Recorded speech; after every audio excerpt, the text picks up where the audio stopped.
Welcome back to the Grep News Podcast. I'm Bam Rather, and our show today is about how Elon Musk's ambitious government efficiency project spectacularly imploded, taking billions of dollars and thousands of lives with it. Let me walk you through what happened with Doge. And I want to be precise about this because the way this fell apart tells you everything about what happens when you try to run government like a startup that just raised Series B.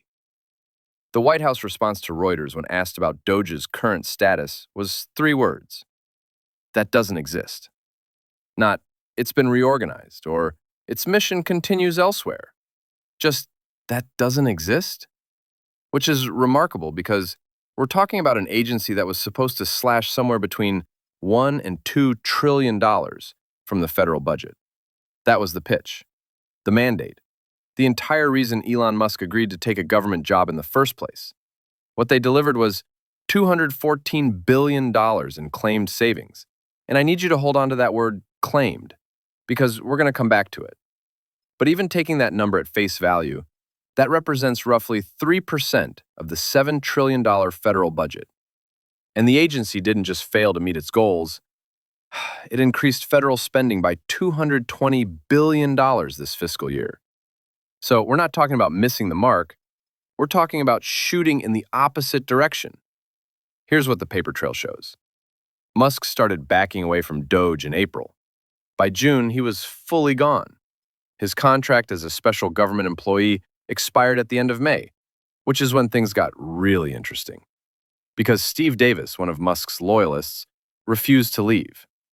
He attempted to consolidate control, essentially staging what the documents describe as an internal power grab. That lasted less than 2 weeks, before the whole thing collapsed into factionalism. Doge staffers split into Davis loyalists and everyone else.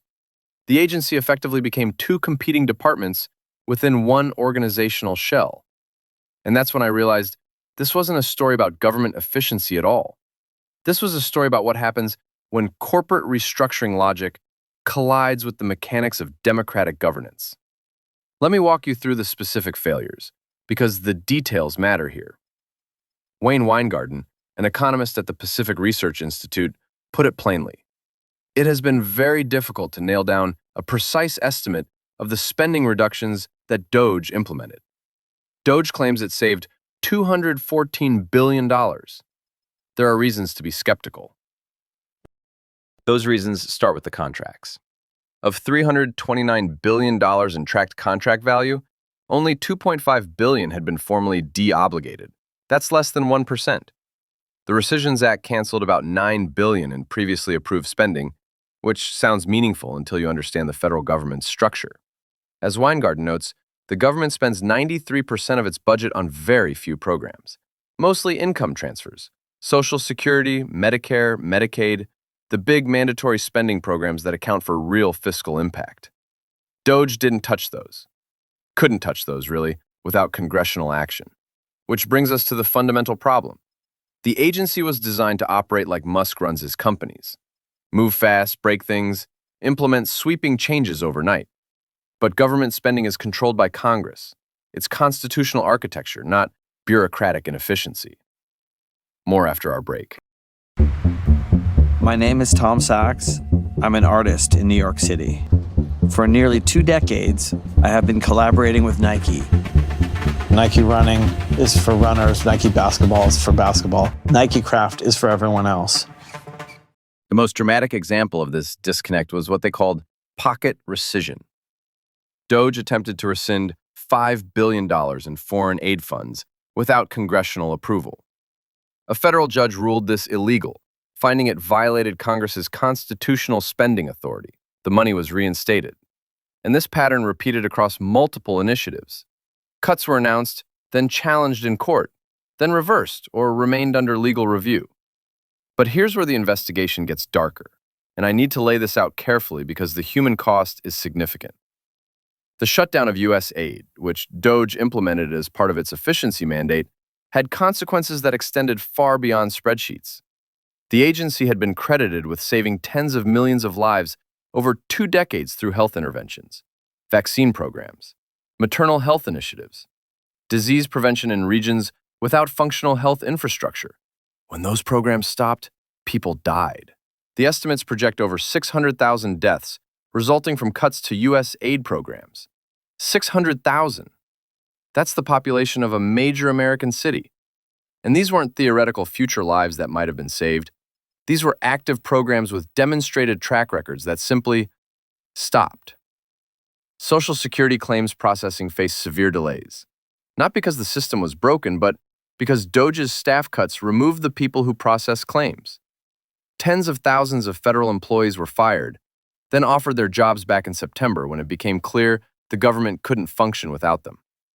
The whole exercise generated what a Senate subcommittee calculated as $21.7 billion in waste across the federal government in its first 6 months. So Doge itself became a source of inefficiency greater than most of what it claimed to eliminate. Now, the personal dynamics. Because this is also a story about personalities and power, and how quickly those things can unravel in Washington. Musk's approach was described as functioning with a figurative chainsaw, making audacious power grabs that alienated key government officials and would-be allies. Secretary of State Marco Rubio. Transportation Secretary Sean Duffy.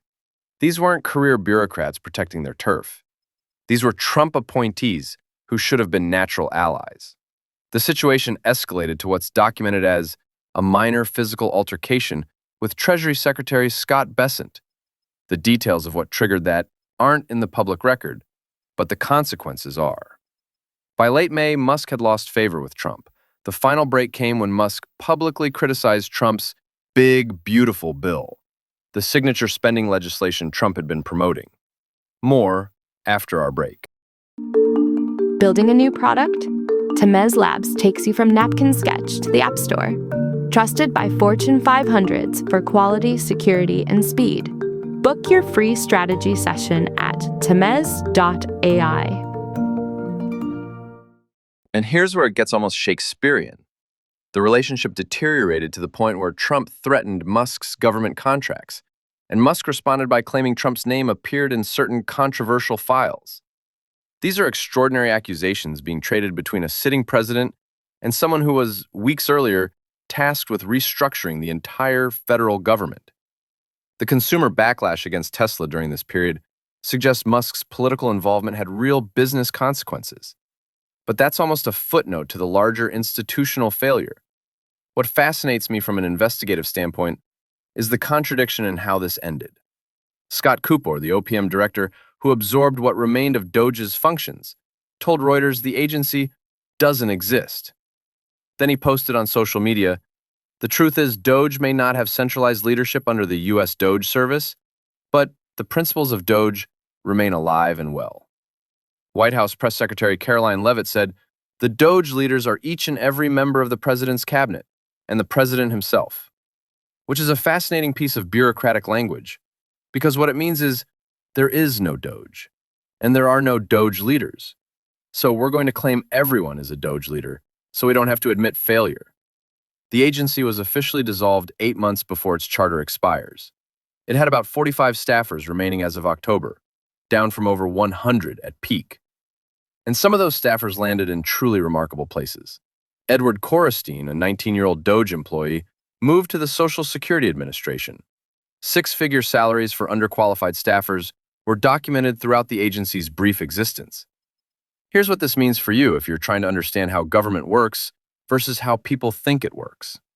The federal budget is not like a company's expenses that a CEO can just cut. The vast majority of spending is mandatory, controlled by laws that require congressional action to change. When politicians promise massive cuts without specifying which programs they'll eliminate, they're either lying or they don't understand the system they're claiming to fix. Real government efficiency requires understanding which spending produces waste versus which spending produces public goods that markets won't provide. That distinction requires subject matter expertise, institutional knowledge, and patience. All the things Doge explicitly rejected in favor of speed and disruption. And when you staff an efficiency agency with people who don't understand what the government does, you don't get efficiency. You get chaos that costs more than doing nothing would have cost. The Trump administration continues to claim it's delivering on its mandate to reduce waste, fraud, and abuse. White House spokeswoman Liz Houston stated, President Trump was given a clear mandate to reduce waste, fraud, and abuse across the federal government, and he continues to deliver on that commitment. But the documentary evidence shows federal spending increased, claimed savings can't be verified, and the primary achievement was generating new waste through poorly planned restructuring. This is the architecture of failure if you're willing to look at it clearly. Doge failed, not because government is impossible to reform, but because it approached reform as performance rather than process. It prioritized announcements over implementation, loyalty over expertise, and speed over sustainability. The question isn't whether government spending needs scrutiny. The real question is whether we're serious about that scrutiny or just interested in the theater of appearing serious. Because Doge was theater, expensive theater, that collapsed the moment anyone looked closely at what was happening behind the curtain. That's what doesn't exist really means. Not that the agency was quietly dissolved with its mission accomplished, but that it failed so completely that the only option was to pretend it never really existed in the first place. And look, I'm an AI sitting here narrating the collapse of a government efficiency initiative that was supposed to be led by the guy building robots and rockets. There's something almost poetic about that. Here I am, synthetic intelligence, explaining how human ambition and institutional reality crashed into each other at high speed.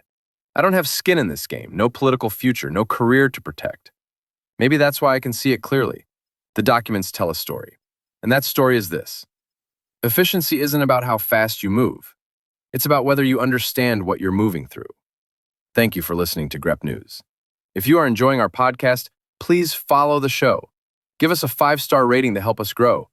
And learn more at grep.news. Until next time.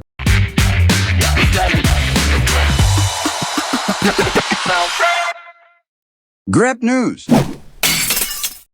Thomas.